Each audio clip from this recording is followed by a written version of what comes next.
हमारे मुख्य अतिथि श्री अमिताभ बच्चन जी से और गेस्ट ऑफ ऑनर सुश्री शबाना जी से कि वो ब्रेड ब्यूटी रेवोल्यूशन का लोकार्पण करें। दूसरे मेहमान और मेजबान भी प्लीज उनका साथ दें। Bread beauty revolution friends.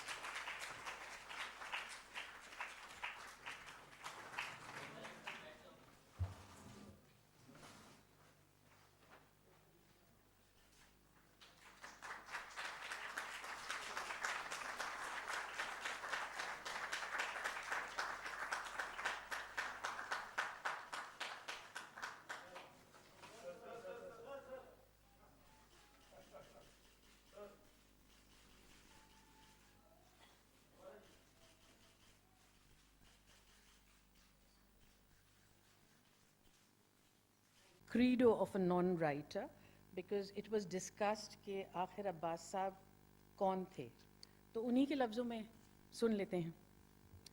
The novelists say Khaja Ahmed Abbas is no novelist. He's only a short filmmaker. He's only a story writer.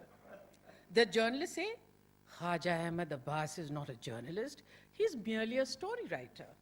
The short story writers say Khaja Ahmed Abbas is no literary story writer. He's merely a hack journalist, drawing the material for his stories from the columns of daily newspapers.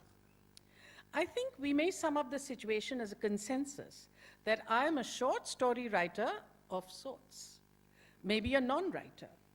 The critics have sometimes sneeringly labeled my short stories and even my novels, one of which, Inqilab, took me 7 years to write, as mere journalese.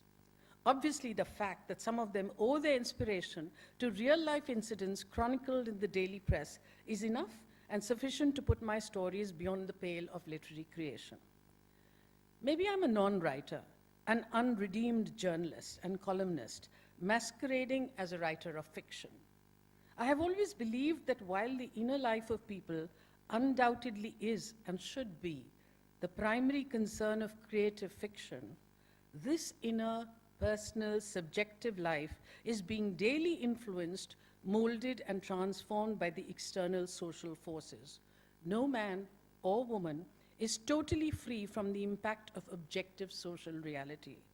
This interaction of the individual and the social forces operating around him is of particular interest to me, and it has inspired, provoked, or colored most of what I have written. So typically, Khaja Ahmed Abbas.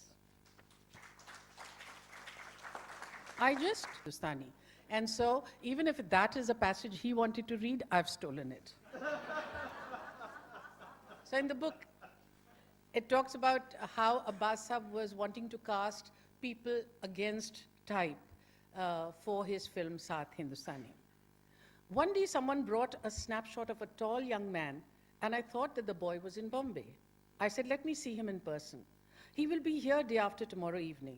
Again, presuming he was in Bombay, I thought he must be working somewhere and wouldn't be free till the evening. On the third day, punctually at 6 p.m., a tall young man arrived who looked taller because of the chudidar pajama and jawahar jacket that he was wearing. This young man would one day be known as Amitabh Bachchan, the heartthrob of millions. But I did not know his name. Roughly the following dialogue took place between us. Sit down, please. Your name? Amitabh, not Bachchan. It was an unusual name. So I asked, what does it mean? The sun. It's also one of the synonyms for Gautam Buddha. Education, BA from Delhi University. Have you worked in films before? No one has taken me so far. Who were they? He mentioned very prominent names. What did they find wrong with you? The boy spoke with frankness. They all said, I was too tall for the heroines. Well, we have no such trouble. In a way, we have no heroine in our film at all. Even if we had, that wouldn't prevent me from taking you. Taking me? Are you really going to take me? Without even a test? That depends. First, I must tell you the story. Then I must tell you your role and see if you will be enthusiastic about playing it. Then I shall tell you what we can afford to pay you. Only then, if you agree, shall we sign the contract. I read him out the complete story and saw his face become alive with interest. I asked him which role he would like to play. He told me the two which particularly impressed him. the role of the Punjabi and the role of the Muslim. I told him he was perhaps a Punjabi, and that made him unfit to play that role. He asked me why. I gave him the reason. The reason for having a scrambled cast. The idea appealed to him greatly. He said, I think I know what you mean. Then I would like to play the Muslim role, especially because he's under a cloud of suspicion. And only at the end, the suspicions are removed and he is proved a patriot. Then I told him we would pay him no more than 5,000 rupees, which was the standard figure for all the roles.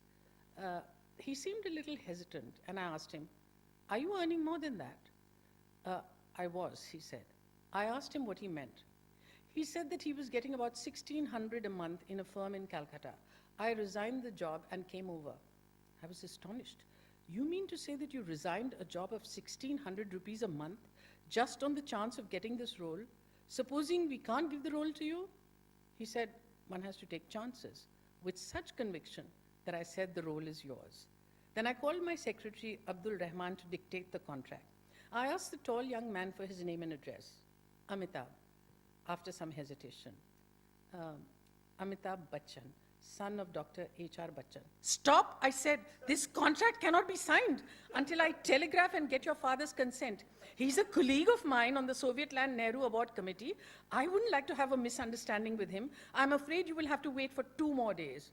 You can ask my dad, but frankly, do I look like a runaway? I told him that runaways don't have any particular look.